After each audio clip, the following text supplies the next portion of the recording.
been a rule breaker or a law breaker. If somebody tells me I can't do something, I just don't do it. It's what I've always been like. Like, my sister reminded me recently, she said, remember, we were never allowed space dust. Do you remember space dust? Never allowed it because my mum thought it was drugs. That's what all the bairns are getting into these days. They're all getting hooked. I'm sure she thought it was a gateway drug to dib-dabs and fountains. But my dad said, you've had it now, haven't you? And I went, no. And he went, but you're in your 30s. And I went, but I'm not allowed. But I had quite a girly relationship with my mum when I was little. Like, if she got new makeup or new clothes, she'd always show me. Every single time she bought new perfume, she'd always say, do you want to smell of my new perfume? And I'd go, yes, please.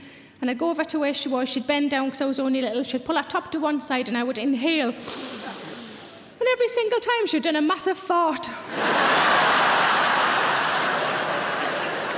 She never told me. For years, that's what I thought Chanel No. 5 smelled like.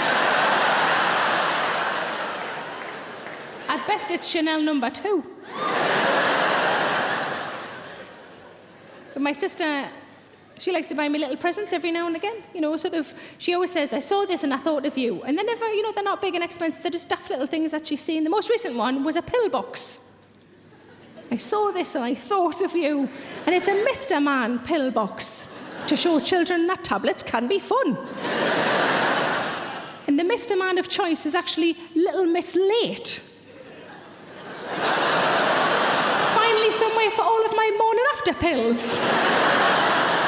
But we had a chat recently, maybe Mum, she's got a friend who's quite a bit younger than her who's on the contraceptive injection. And I don't like the idea of the contraceptive injection because when I was on the pill, I had a lot of bother with it, so it was quite nice to be able to come off it straight away. With the injection, it's a bit more complicated. It was a very sensible conversation. It was a very female conversation that my dad chose to interject. Put his paper down and he went, you should never mess with Mother Nature. And my mum went, never mess with Mother Nature. You can talk with your metal hips.